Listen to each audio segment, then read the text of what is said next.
లడ్డూ కావాలా నాయనా అని చిన్నప్పుడు వచ్చే క్యాడ్బరీ యాడ్ మీలో ఎంతమందికి గుర్తుందో చెప్పండి. నాకు తెలిసి ఖచ్చితంగా అందరికీ గుర్తు ఉండే ఉంటుంది. అలా ఎమ్మెల్సిఫై చేసిన చాక్లెట్స్ ని, స్వీట్స్ ని మనం ఎంతలా ఇన్కల్కేట్ చేసుకున్నామంటే అసలైన పవర్ ప్యాక్డ్ ఫుడ్స్ వదిలేసి ప్రొసెస్డ్ ఫుడ్స్ వెనకట్లా పరిగెట్టి వాటిని రొమాంటిసైజ్ చేస్తున్నాం. ఇంకా ప్రొసెస్డ్ ఫుడ్ కి చెప్పండి బాయ్ బాయ్, అలాగే రియల్ పవర్ ప్యాక్డ్ ఫుడ్స్ కి చెప్పండి హాయ్ హాయ్.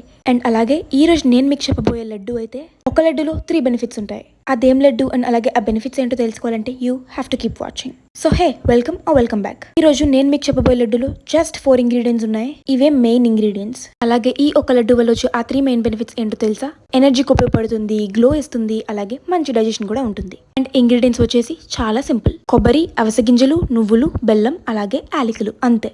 ఫస్ట్ అయితే కొబ్బరిని మంచిగా ముగ్గులు కట్ చేసేసుకొని డ్రై రోస్ట్ చేసుకుంటాం. అలాగే అవిసె గింజలు, నువ్వులు కూడా మంచిగా డ్రై రోస్ట్ చేసేసుకొని 3 కలిపేసి మిక్సీ కొట్టేస్తాం. అందులో కొంచెం ఇలాచీ కూడా వేసుకొని మొత్తం ఒక పౌడర్లా చేసుకుని ఆ తర్వాత బెల్లంని కొంచెం పాకం పెట్టుకోవాలి. కొంచెం వాటర్ వేసుకొని అలా మిక్స్ చేసుకొని కొంచెం దగ్గర అయిన తర్వాత ఈ పౌడర్ అందులో వేసేసి మిక్స్ చేసేసుకుని లడ్డూగా చేసుకుంటే మన 3 బెనిఫిట్స్ అందజేసే లడ్డు ప్రిపేర్ అయిపోయినట్టే. అండ్ టేస్ట్ కూడా ఏం తక్కువ, చాలా బాగుంది. And yeah, that's it for today. See you by.